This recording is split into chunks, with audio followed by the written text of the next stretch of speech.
ये कहानी है एक किसान की जो मेहनती था पर वक्त के साथ आलसी होता गया। ये कहानी हमें यह सिखाती है कि आलस केवल समय की बर्बादी नहीं करता, बल्कि जीवन के सबसे सुनहरे अवसरों को भी हमसे छीन लेता है।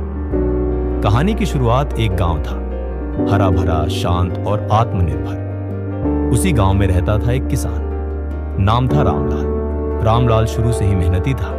सूरज निकलने से पहले खेतों में पहुंच जाता और सूर्यास्त तक काम करता। गांव वाले उसकी ईमानदारी और मेहनत की तारीफ किया करते। रामलाल के पास 5 एकड़ जमीन थी, एक बैल और एक छोटा सा घर। वह बहुत अमीर नहीं था, पर जो भी था संतोष के साथ जीता था। साल दर साल उसने अपने खेतों से भरपूर फसल उगाई, कुछ बेचता और कुछ अपने परिवार के लिए रखता। बदलाव की शुरुआत। लेकिन जैसे जैसे उम्र बढ़ी, रामलाल के भीतर एक बदलाव आने लगा। पहले वो सुबह 4 बजे उठ जाता था, अब सूरज चढ़ने के बाद उठने लगा। खेतों की जुताई जो पहले खुद करता था, अब दूसरों पर छोड़ने लगा।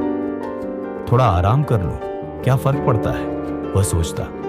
धीरे धीरे ये थोड़ा आराम उसकी आदत बन गया। खेतों की देखरेख कम होने लगी। बीज समय पर नहीं बोए जाते, न पानी सही समय पर दिया जाता। पहले जो फसल लहलहाती थी, अब उसमें कीड़े लगने लगे।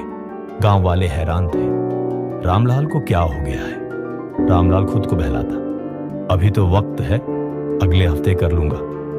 पहली कीमत उस साल की फसल बहुत खराब हुई। घर में अनाज कम पड़ा, बाजार में बेचने को कुछ नहीं बचा, उधार लेना पड़ा। पर रामलाल फिर भी चेत न सका। अब उसकी दिनचर्या में सुस्ती और टाल मटोल की जगह पक्की हो चुकी थी। उसे लगता, कल से फिर मेहनत करूंगा, अभी तो थोड़ा आराम जरूरी है।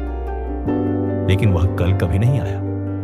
अचानक अवसर एक दिन गांव में एक सरकारी अधिकारी आया। उसने बताया कि सरकार गांव के मेहनती किसानों को एक विशेष योजना के तहत आधुनिक खेती के उपकरण और अनुदान दे रही है। इसके लिए किसानों को अपने खेतों का निरीक्षण करवाना था और आवेदन समय पर देना था। गांव के सभी किसान खुश थे। रामलाल भी खुश हुआ, लेकिन उसने कहा, अभी कुछ दिन हैं, कल जाकर फॉर्म भर दूंगा। उस दिन वह अपने पुराने दोस्त से मिलने चला गया।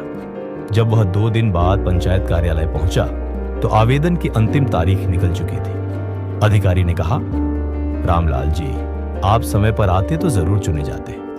आपके खेत अच्छे रहे हैं पहले। रामलाल चुपचाप घर लौट आया। वह भीतर से हिल गया। उसे पहली बार अपने आलस की असली कीमत समझ में आई। झटका और जागरूकता। कुछ दिनों बाद रामलाल के बेटे को बुखार आया। डॉक्टर ने बताया कि इलाज में काफी खर्च होगा, लेकिन रामलाल के पास पैसे नहीं थे। न तो फसल बची थी, न ही सरकार की योजना का लाभ मिला था। वो टूट सा गया। एक रात वह अकेले बैठा अपने पुराने खेतों की तस्वीरें देख रहा था।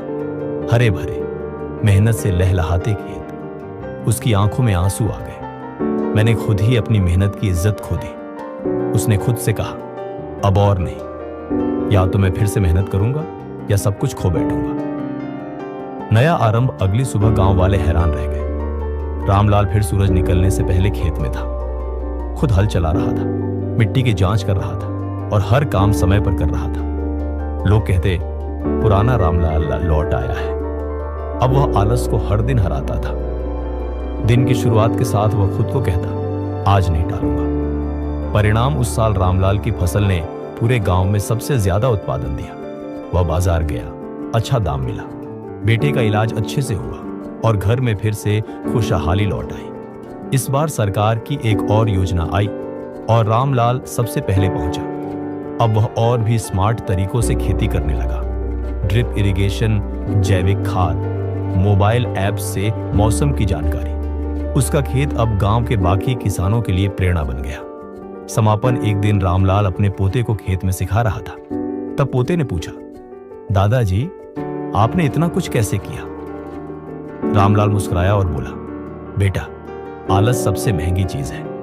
यह सिर्फ समय नहीं चुराता, तुम्हारा भविष्य भी खा जाता है। जब तक तुम काम करते रहोगे, भगवान भी तुम्हारा साथ देगा। शिक्षा। इस कहानी से हमें यह सीख मिलती है कि वक्त पर काम करना, निरंतरता और मेहनत ही सफलता की कुंजी है। आलस कभी कभी आरामदायक लग सकता है, पर उसकी कीमत बहुत बड़ी होती है।